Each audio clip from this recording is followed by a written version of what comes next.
Deus,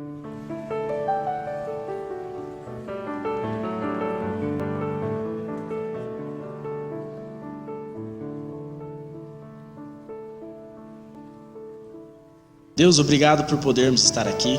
Louvado seja o seu nome. O Senhor proporcionou todas as coisas, desde a água, o ar, esse prédio, as pessoas, os irmãos que estão aqui presentes. Que o Senhor possa nos abençoar nesse momento. O Senhor separou esse momento para podermos também louvá-lo, engrandecê-lo, glorificá-lo, aprender com a sua palavra.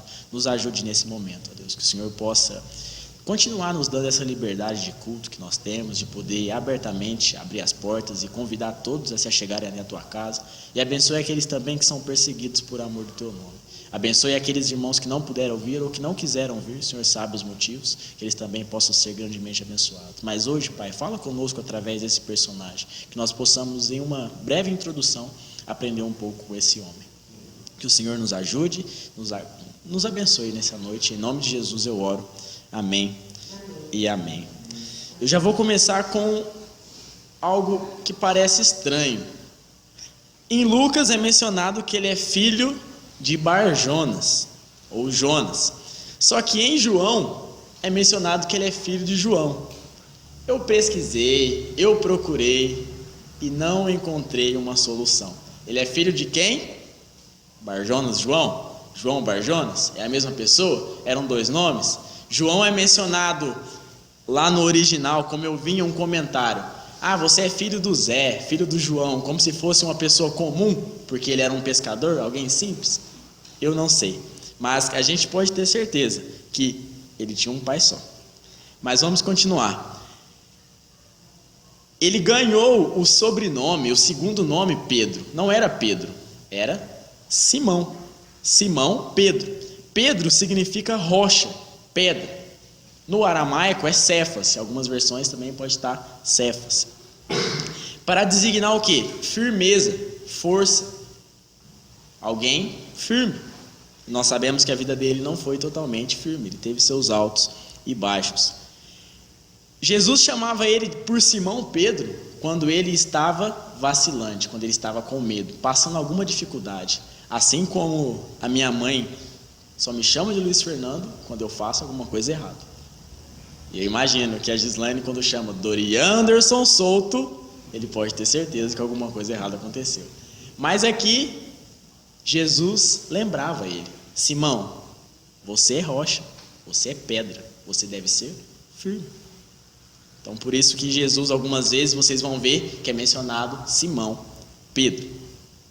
Fora o seu irmão André, que conheceu primeiro a Jesus. E venha, vamos lá conhecer ele também. Está dizendo que é o Cristo, está fazendo milagres. Vamos lá. Então o próprio irmão dele, com uma pequena faísquinha. A primeira coisa que a gente faz quando a gente aceita Jesus é contar para os demais. Se você acha algo interessante, impressionante, hoje tem as redes sociais, você compartilha, você marca a pessoa, tem várias maneiras de fazer. A primeira coisa que André fez quando é Jesus, é o Cristo. Vem aqui, deixa eu te mostrar. Isso já começa uma breve aplicação, que a primeira coisa que a gente deve fazer, eu não sei falar. André não sabia falar, falou, vem que você vai ver que ele é o Cristo. Então nós devemos falar do amor de Jesus para o nosso irmão, mesmo de casa, ou os mais próximos. Então já fica aí uma pequena aplicação de André. Pedro era um pescador, casado. Existe a vertente dele ser o primeiro papa da igreja, né? Essa pedra, aquela toda polêmica lá, ele era casado. Então na igreja católica um papa casado, eles vão engasgar, vão falar isso, falar aquilo, mas Pedro era casado. Jesus curou quem? A sogra de Pedro. Mas em algum outro lugar é mencionada a esposa de Pedro? Não. 1 Coríntios 9, versículo 5. Vocês vão ver algo interessante.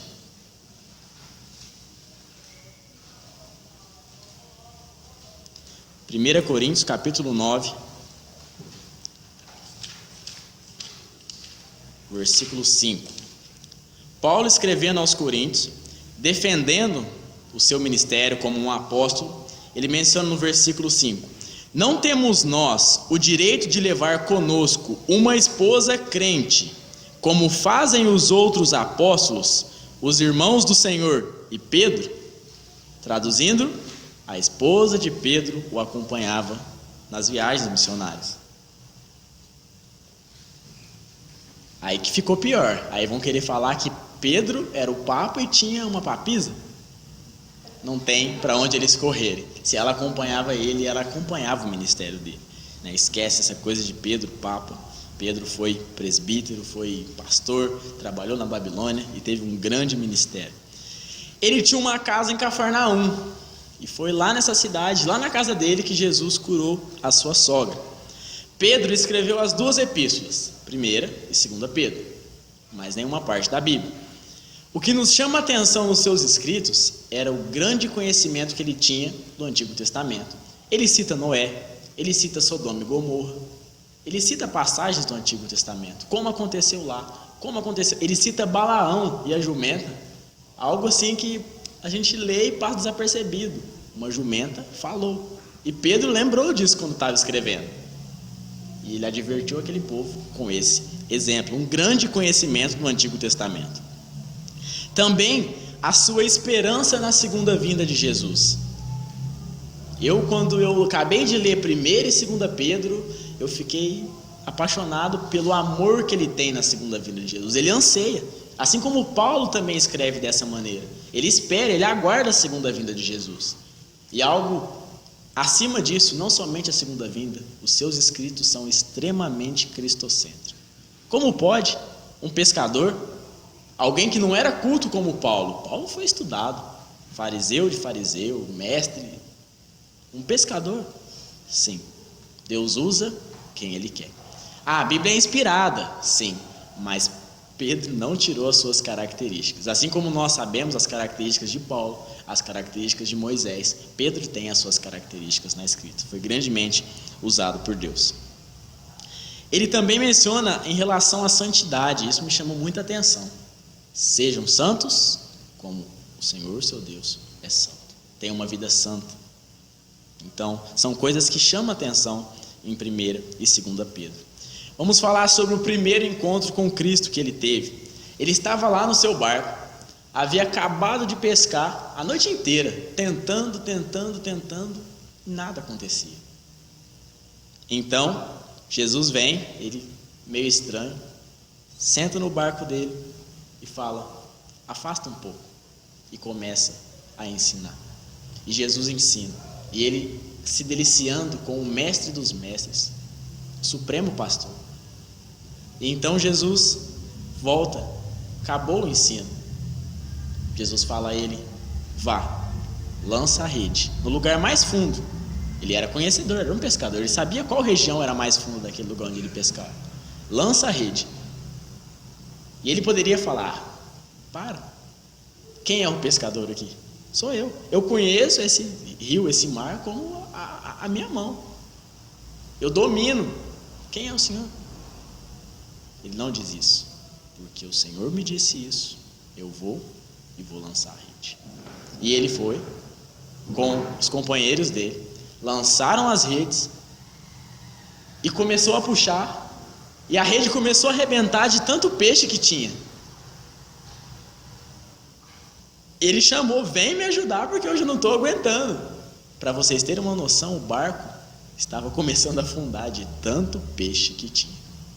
E ele poderia sair de lá: olha, esse Jesus dá certo.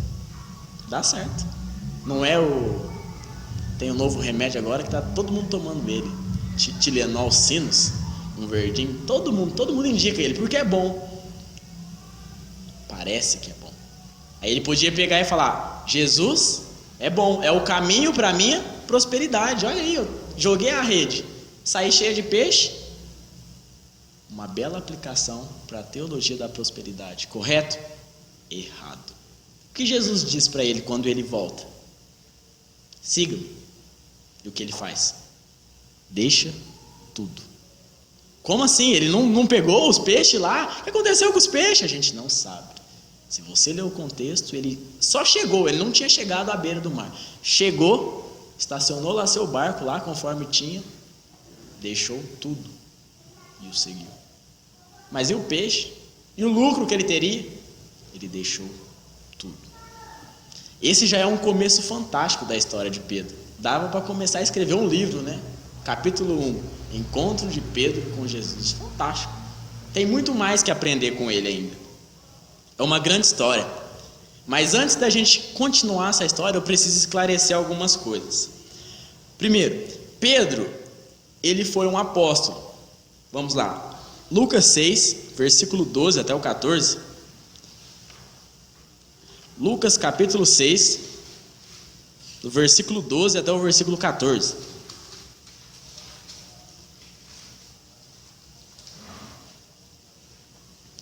Diz a palavra do Senhor. Num daqueles dias, Jesus saiu para o monte a fim de orar, e passou a noite orando a Deus. Ao amanhecer, chamou seus discípulos e escolheu 12 deles, a quem também designou apóstolos: Simão, a quem deu o nome de Pedro, seu irmão André, Tiago, João, Filipe, Bartolomeu, Mateus, Tomé, Tiago, filho de Alfeu, Simão, chamado Zelote, Judas, filho de Tiago, e Judas Iscariotes, que veio a ser o traidor. Ele escolheu dentre os discípulos 12 e os designou apóstolos. O que é um apóstolo? Alguém poderia definir para mim? Que aprendeu de Jesus, que andou com Jesus. Apóstolo é aquele que substitui. Apóstolo. Então, mas vem de apóstolo, né? Apóstolo vem de mensageiro. Mensageiro. Ele substitui. E pode substituir, no caso de uma falta. Tem que ver o original lá. Mas a palavra no original significa mensageiro, que traz a mensagem. A gente viu 3 semanas atrás, que o Sandro foi 2, que quem é chamado de apóstolo? Timóteo é chamado de apóstolo. E a gente viu, me fugiu o nome agora, Barnabé é chamado de apóstolo. São apóstolos? Qual é o sentido da palavra? Tem apenas um sentido? Assim como o mundo? O mundo tem só um sentido? Não. Então aqui, esquece os outros. Estamos falando de 12 pessoas que foram constituídas apóstolos. Um grupo seleto. Vocês vão ver que as características para se ser um apóstolo, muitos podem ter tido. Porém, só esses 12 foram apóstolos. E a gente sabe que mais para frente tem a briga, né, entre Paulo e, me fugiu o nome também, Matias. Então a gente, para substituir Judas. Você diz que quer dizer o que é apóstolo? Mensageiro, enviado, que tem um envio excelente, superior. Não é como um missionário. Aquele que é enviado para anunciar a mensagem. Isso. A gente já aprendeu o que é necessário, o que foi usado como critério para servir à mesa. Lembra com Estevão? Um homem cheio de fé, do Espírito Santo, com sabedoria. Mas e para se ser um apóstolo? Qual foi o critério que Jesus teve? Qual critério ele usou para escolher os 12?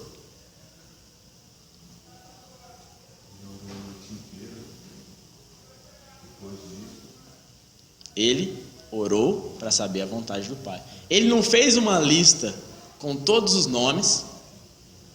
Vamos fazer um exame de aptidão. Vai, força.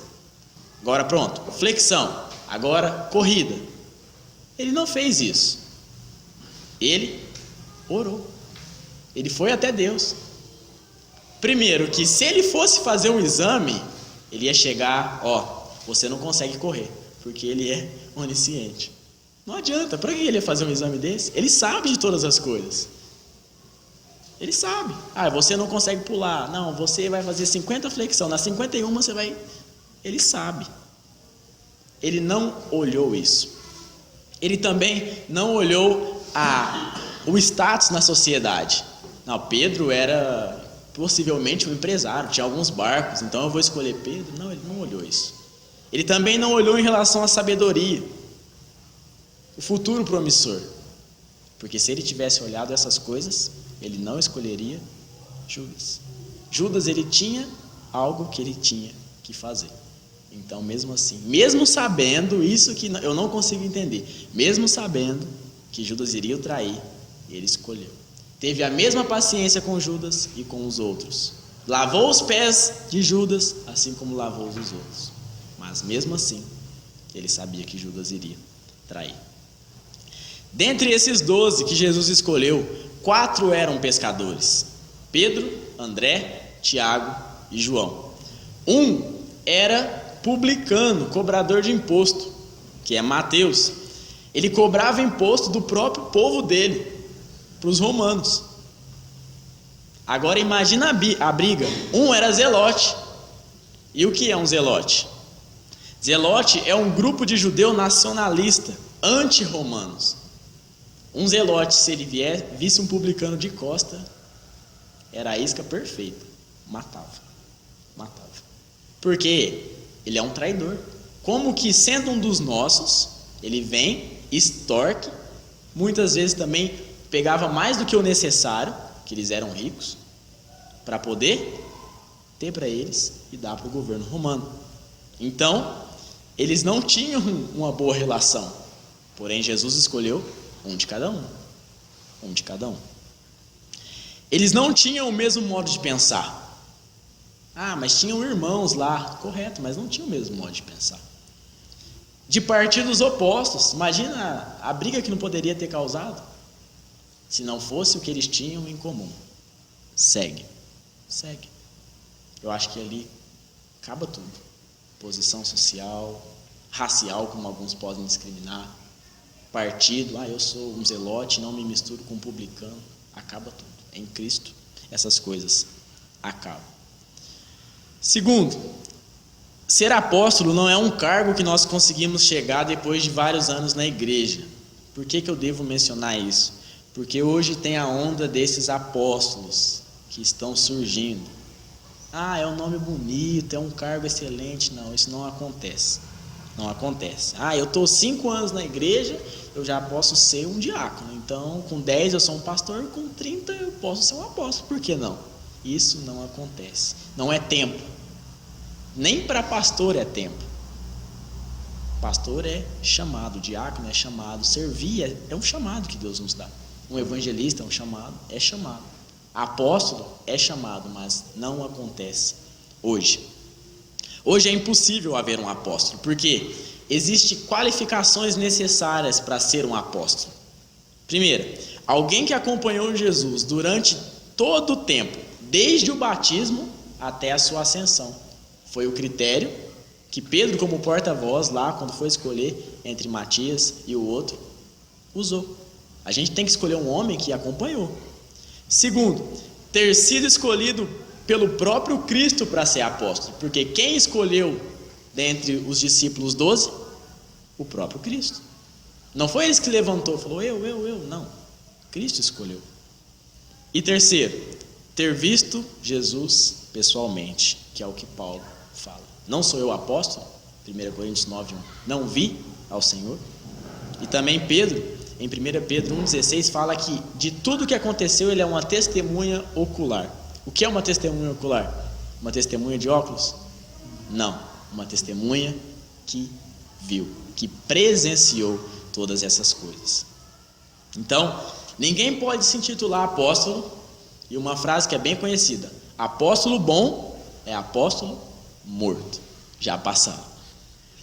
Agora vamos falar sobre as experiências de Pedro. Pode falar, Sam. No caso, então, de Timóteo, Fernando, ele não era considerado e nem era apóstolo. Ele foi chamado de apóstolo pelo significado da palavra, né? Mas ele não tinha o cargo de apóstolo. Embora a Bíblia mencione no texto chamando de apóstolo, não era que ele era apóstolo, mas ele usou esse sentido da palavra, significado da palavra. Isso, exatamente isso. Esses 12 aqui são grupo seleto, porém a palavra é usada. né? Quando vai ensinar sobre crianças, pastoreiem o coração das crianças. Eu sou um pastor? Depende do sentido. Quando eu estou cuidando dos meus filhos, eu estou pastoreando os meus filhos. Logicamente eu não tenho filhos, né? Uma suposição. Mas, para vocês entenderem o sentido da palavra, correto? Agora vamos dar seguimento. Tem bastante coisa para ver ainda. As experiências de Pedro com Jesus. Primeiro, ele esteve presente em todos os sermões, os ensinos. Presenciou tudo. Diretamente. Tirava suas dúvidas direto na fonte. E aí, Jesus? O que eu faço agora? Direto com o mestre. Ele menciona que escutou a voz lá no batismo: Tu és meu filho amado, de quem me comprazo. Está lá em 2 Pedro 1, 17, 18. Ele andou sobre as águas. Ele presenciou os milagres que Jesus realizou, inclusive o da sua sogra. Ele confessou publicamente ser Jesus o Cristo. Alguns dizem que eu sou profeta, outros dizem isso, mas e vocês? O que dizes que eu sou? Ele menciona: Tu és o Cristo, o Filho do Deus vivo. Ele também estava lá na transfiguração. Lembra? Jesus subiu e levou Pedro e João, se eu não estou enganado. Foi ele que fisgou a moeda. Não, fisgou o peixe com a moeda dentro.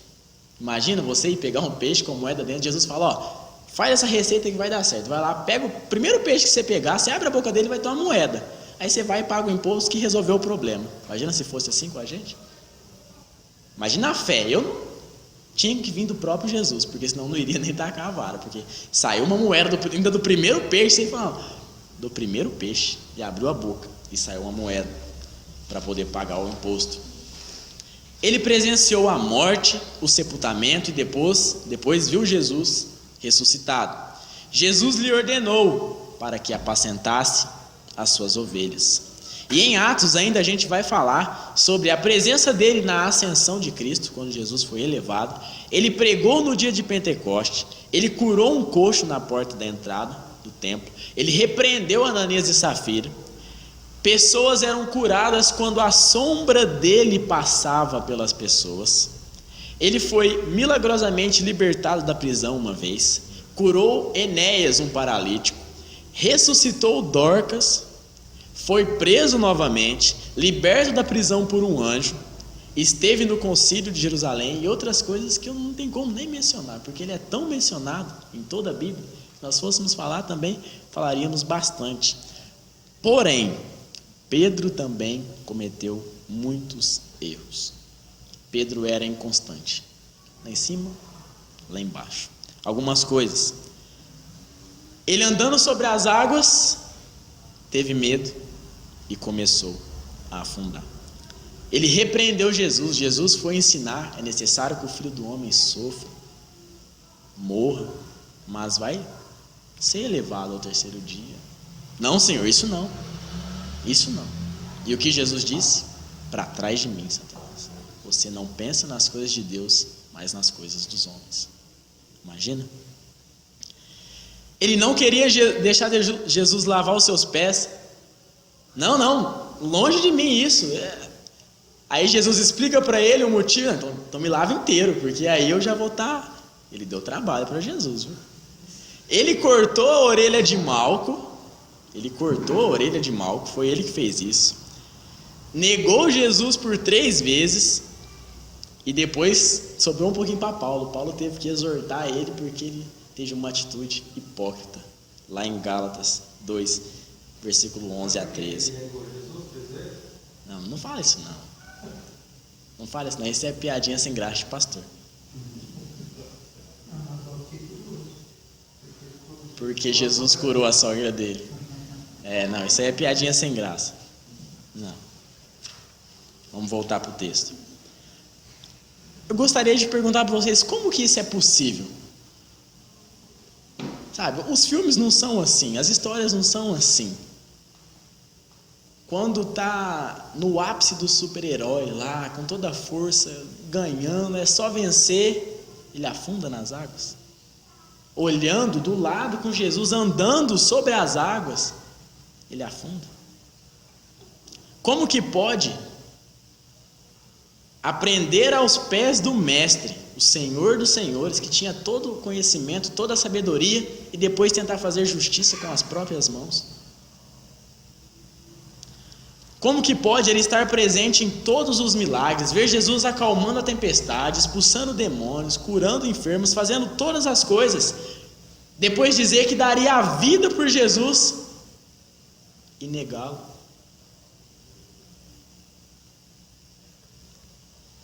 Pedro, ele demonstra o retrato de um verdadeiro crente. Eu comparei ele com um Davi do Novo Testamento. Um verdadeiro crente, mas que luta contra a sua carne, que deseja a qualquer custo fazer a vontade de Deus. Por que vocês acham que ele não queria deixar Jesus lavar os pés? Porque lavar os pés era coisa de escravo. Não, o Senhor não tem como fazer isso. É ilógico. Ele tinha uma nobreza no que ele estava mencionando. Não, eu lavo os seus pés. É a mesma coisa da empregada e tá lavando a louça, a patroa vem, toma, fala, não, agora eu lavo e você vai sentar. Ela vai falar, não, o meu serviço é lavar.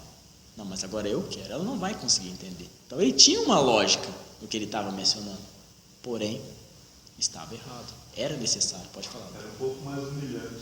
Como se a empregada estivesse lavando o vaso sanitário. Era não tinha tênis, né? Era sandálias e os pés eram bem sujos, era terra, não tinha asfalto. Então, se a gente for imaginar, era bem triste mesmo. Como que pode? Ele demonstra a minha vida, a sua vida. Alguém verdadeiramente convertido, sem dúvida, que lutou contra a antiga natureza, luta contra tudo para poder fazer a vontade de Jesus, a vontade de Deus, glorificar a Deus com a vida dele, mas muitas vezes manqueja. É como nós já aprendemos, nós damos 3 passos para frente, voltamos 2 para trás. O que significa? Que andamos 1 passo. Aí você vai dar 2 para frente, volta 1 para trás. Você andou mais 1 passo. Eu não quero aqui tirar o crédito de hipótese nenhuma de Pedro, mencionar os erros dele como algo terrível. Foram graves. Mas nós fazemos a mesma coisa. Antes de a gente julgar Pedro, gostaria de refletir sobre algumas coisas. Quem que aqui nunca mencionou que iria ler a Bíblia inteira? Não, esse ano, o plano não é nem 1 ano, é em 6 meses eu vou ler a Bíblia toda. Todos leram? Não, esse ano eu vou orar todos os dias. Nós oramos? Ou diferente, não, eu vou estar presente em todos os cultos. Eu vou na oração, eu vou. Esse ano eu vou. Nós fomos. Nós também falhamos. E o que me deixa mais triste do que isso, muito mais triste, Pedro, ele negou, porém, ele ficou profundamente amargurado e depois se restaurou. Ele errou e depois ele se voltava, assim como Davi pecou, mas se restaurava. O homem segundo o coração de Deus. O que me deixa mais triste do que isso é que a pessoa, esse ano eu vou ler um dia, no segundo falha, e no terceiro falha, e no quarto falha, e no restante do ano falha. Não tenta, não vai. Isso me deixa mais triste. Ou diferente, esse ano eu vou orar, e começa a orar, né, como a gente teve no Etelipe, meia hora por dia, e você ora o primeiro dia, ora o segundo dia, no terceiro dia, não deu tempo, no quarto dia não deu tempo, e fica sem orar. Ou diferente, eu vou no culto e você vem na terça-feira, chega na quarta, não deu. Chega no domingo de manhã, estou tão cansado, Deus, que não vai dar. Aí no domingo à noite, nossa, jogo do Brasil, eu vou ter que ficar. Isso é mais triste. É mais triste. Porque você não foi e continua não indo. Não orou e continua não orando. Não leu e continua não lendo. Isso é muito triste, é muito decepcionante. Então, antes de olhar para Pedro, olhe para si mesmo e tente se restaurar com Deus.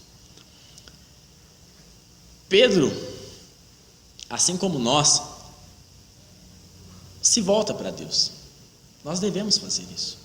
Devemos nos voltar. Se reconcilia, confessa o seu pecado. Deus, eu errei.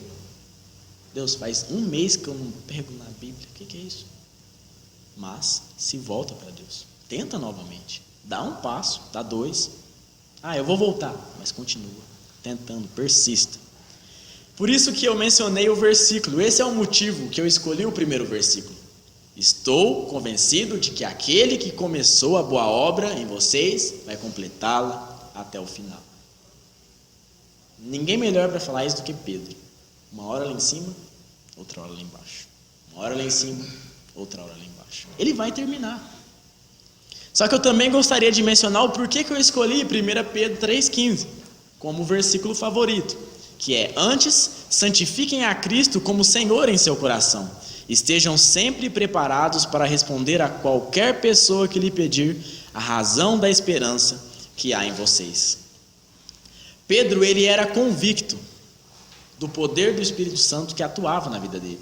Um verdadeiro salvo, debaixo do poder do Espírito. Ele sabia que a santificação era necessária. E como que nós nos santificamos? Foi o que eu mencionei domingo. Primeiro passo, lendo a Bíblia. Não tem como eu saber que eu não devo fazer certas coisas se eu não ler a Bíblia. Tenho que ler, tenho que estar presente nos cultos. Deus usa o pastor, Deus usa. Então nós não temos porque não buscamos. Como que você vai ter o que você não buscou? Como no domingo mesmo eles estavam mencionando sobre isso. Aí o jogo do Brasil, você viu? Não, eu não assisti, então não tem como eu palpitar. Não tem como eu falar nada, eu não vi. Porém, se eu vi, eu posso falar. Então nós não temos porque nós não lemos. Não temos porque não oramos. Então devemos ler mais e orar mais. Ele sabia que o pecado já não tinha domínio. E o pecado não tem domínio sobre um salvo. Não tem. Porque nós estamos debaixo do poder do Espírito Santo. Fernando, mas e a antiga natureza? É terrível. Porém já não nos domina. Nós conseguimos dizer não. Não sobreveio sobre vós tentação, senão humana, mas fiel a Deus, que juntamente traz o escape. Pedro deixa claro que nós devemos ter Jesus como Senhor dos nossos corações. Senhor é quem? Aquele que manda, aquele que governa. Então, no nosso coração. Pedro também ansiava a volta de Jesus. Ele estava presente lá quando Jesus foi elevado. E ouviu as palavras: eu voltarei. E depois, por que vocês estão olhando? Esse mesmo Jesus que subiu vai descer. Ele vai voltar. Ele descansava nessas promessas, na promessa da segunda vinda de Jesus. Por isso, ele ansiava esse acontecimento. Quando Dorian menciona, pega a chave e balança, você esperou essa semana? Isso não é para rir, para zombar. É algo fantástico. Se você está se apegado a esse mundo, tome cuidado. Se você não anseia, não deseja a volta de Jesus, tome cuidado. Tome muito cuidado. Porque quando ele voltar, não vai haver pecado, choro, dor, nada. Nós estaremos diante dele gozando de uma eternidade, junto com os irmãos, junto com os anjos, louvando, engrandecendo a Deus. Anseie a volta de Jesus. Todos nós vamos estar diante do Supremo Pastor. Isso é fantástico. Pedro, nas suas 2 epístolas, ele termina mencionando isso. Como que deve ser a nossa vida de acordo com a segunda vinda? Como que nós devemos agir diante disso? 1 Pedro e 2 Pedro, no final, você lendo, você percebe isso. Ele não deixa de mencionar essas coisas. E eu gostaria de estar terminando mencionando o exemplo de Pedro. Um homem simples, um pescador. Hoje, não menosprezando mais a profissão, um pedreiro, um vidraceiro, alguém que não estudou, que seguiu a profissão dos pais. Porém, escolhido e capacitado por Deus. Uma pessoa pode ter todas as faculdades do mundo, todo o conhecimento, se não tiver Jesus, o Espírito, não basta. Não basta. Como eu mencionei, o que é necessário para poder fazer o café? Eu vou estudar e vou ficar expert em café. Eu vou fazer o café mais gostoso do que a máquina lá faz lá. Não adianta. Se você não fizer para glorificar a Deus, não adianta. O pastor Silas Campos, ele diz que quando ele faz visita, ele vai em casas que tem picanha e outras que é pão com manteiga. Só que a picanha tem gosto de borracha quando o casal não está bem com Deus. E o pão com manteiga tem gosto de picanha, porque é tão bom estar na presença daqueles irmãos que estão tudo bem. Não adianta, não adianta. Você pode achar que eu sei, eu faço, aqui é desse jeito. Não é assim. Deus escolheu Davi para poder derrubar Golias, para poder matar Golias.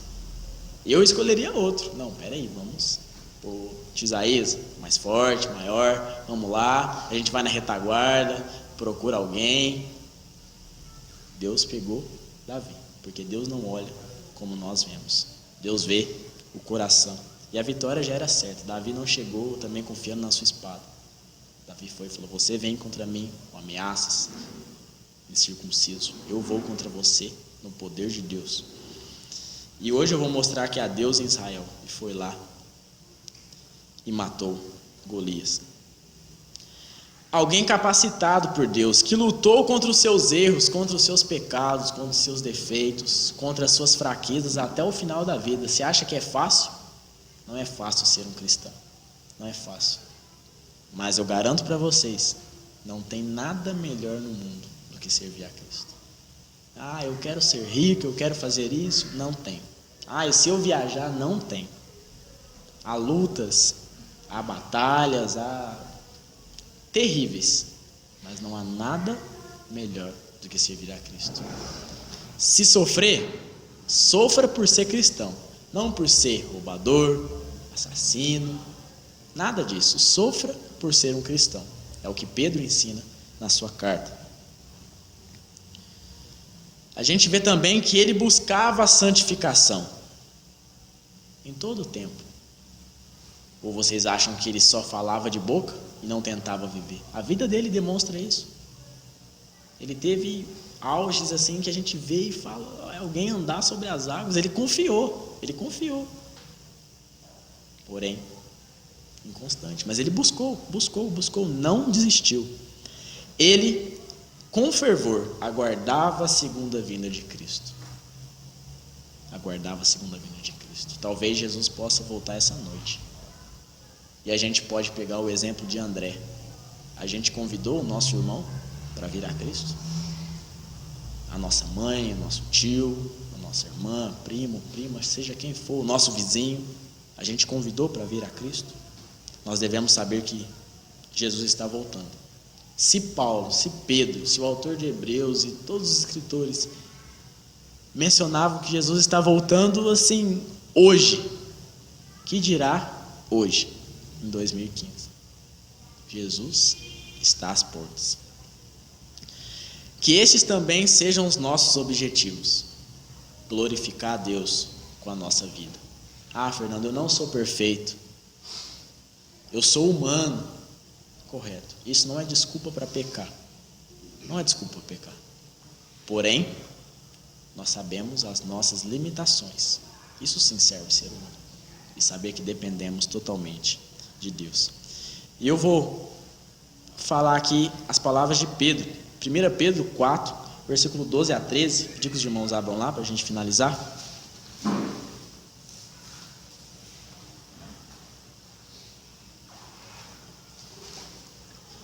1 Pedro, capítulo 4, versículo 12 e versículo 13.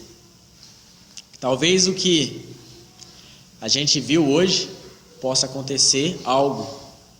Nós podemos agir diferente, porque nós já fomos advertidos. Amados, Não se surpreendam com o fogo que surge no meio de vocês para os provar, como se algo estranho lhes estivesse acontecendo. Mas alegrem-se à medida que participam dos sofrimentos de Cristo, para que também, quando sua glória for revelada, vocês exultem com grande alegria. Não será fácil. Como eu mencionei, é a melhor coisa do mundo. Não há. Se a gente parar para pensar, não troco. Se oferecer para mim prêmio de Mega Sena, eu não troco a minha salvação por nada. Porque nada pode comprar minha salvação. Não será fácil. Lutas nós vamos ter. Pedro, a gente vê essa inconstância. Ah, Fernando, eu também vou ser inconstante? Não necessariamente. A gente pode buscar mais e mais. A gente pode aprender com os erros dele e tentar fazer da melhor maneira possível. Como foi o exemplo de Caim, eis que o pecado está à porta. Esse desejo é contra você e você deve dominá-lo. Essa semana a gente pode passar por alguma provação, algum fogo que tem surgido. Coisas ruins aconteceu.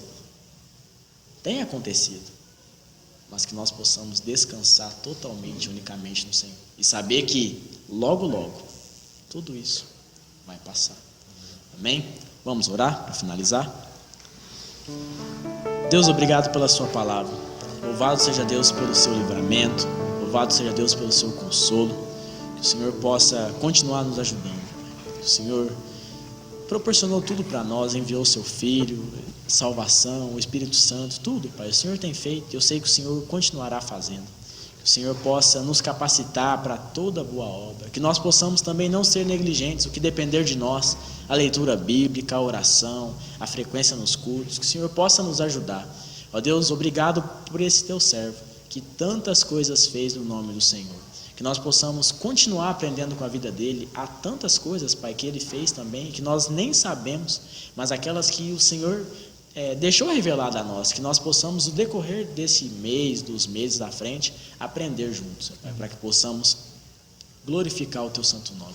Eu te agradeço por teus servos, ó Pai, não somente por Pedro, mas por Paulo, por Mateus, por Lucas, por cada um, desde o Antigo Testamento até os dias de hoje. Nós sabemos que existem muitos que são fiéis ao Senhor, que vivem de uma forma que glorificam o teu santo nome e são exemplos para nós. Que nós possamos também ser exemplos um dia, porque como o Enoque agradou o Senhor, foi tido como amigo do Senhor. Que o Senhor possa nos ajudar.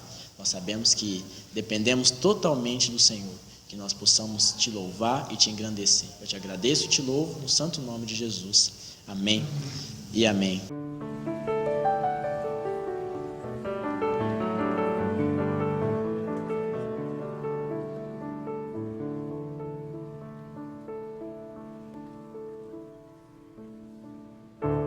Almighty fortress is our God, our bulwark never failing. Our helper, He amid the flood, our mortal ills prevailing. For still our ancient foe doth seek to work us woe. His craft and power great, and armed with cruel hate. On earth is not his equal.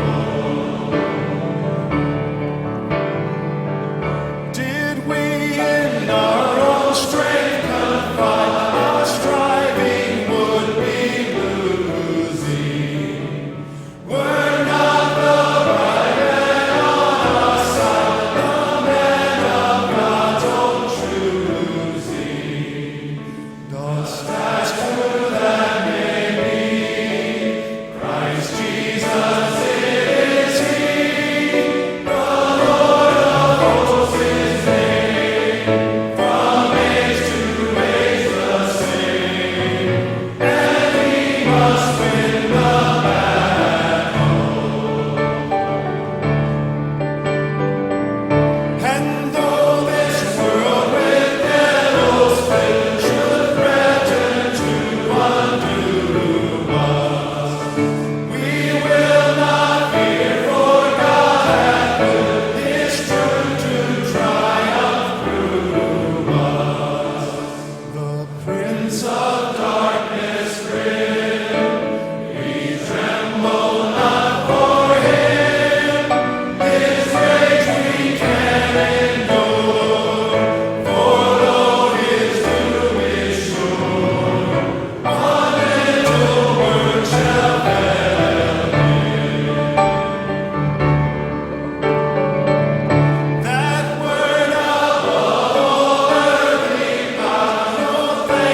Good